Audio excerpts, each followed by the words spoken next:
কাকে ইঙ্গিত করে মূর্খ বললেন বুবলি? বছর শেষে আবার ভার্চুয়াল বিবাদে জড়ালেন অপু বিশ্বাস ও শবনম বুবলি। সরাসরি নয়, একে অপরকে নিয়ে ইঙ্গিতপূর্ণ মন্তব্যের মাধ্যমে বিবাদে জড়ানোর কথা জানান দিচ্ছেন তারা। দুই তারকা ইঙ্গিতে নানান কথা বলছেন, কয়েক বছর ধরে যেমনটা করে আসছেন।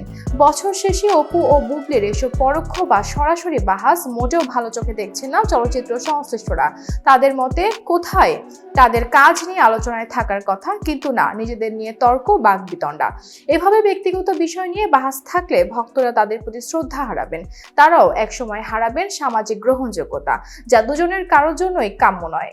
ঢাকাই সিনেমার আলোচিত সমালোচিত নায়িকা অপু বিশ্বাস সাকিব খানের সঙ্গে একের পর এক চলচ্চিত্রে অভিনয় করে চলচ্চিত্রে তিনি আলোচনায় আসেন। একটা সময় তারা বিয়ে করে সংসারী হন। বনিবনা না হওয়াতে দুজনের সেই সংসারে বিচ্ছেদ ঘটে। এদিকে একসময় উড়োজাহাজের কেবিন ক্রু হিসেবে কাজ করা শবনম বুবলির চলচ্চিত্রে আগমন সাকিব খানের বিপরীতে অভিনয় করে। অপুর মতো বুবলিও একের পর এক সাকিবের বিপরীতে অভিনয় করে আলোচনায় আসেন। একটা সময় সাকিবের সঙ্গে বুবলির প্রেম বিয়ের গল্প প্রকাশ্যে এলেও দুজনের কেউই তা স্বীকার করতেন না।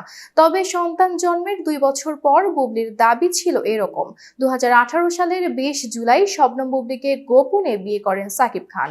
2020 সালের 21 মার্চ জন্ম হয় তাদের সন্তান শেহজাদ খান বীরের। বনিবনা না হওয়াতে বুবলির সঙ্গেও সাকিবের সম্পর্কের দূরত্ব তৈরির খবর প্রকাশ্যে আসে। এতক্ষণ বার্তা বৈঠকের সাথে থাকার জন্য ধন্যবাদ। নতুন নতুন তথ্য ও সংবাদ পেতে বার্তা বৈঠকের ফেসবুক পেজ ও ইউটিউব চ্যানেলের সাথেই থাকুন।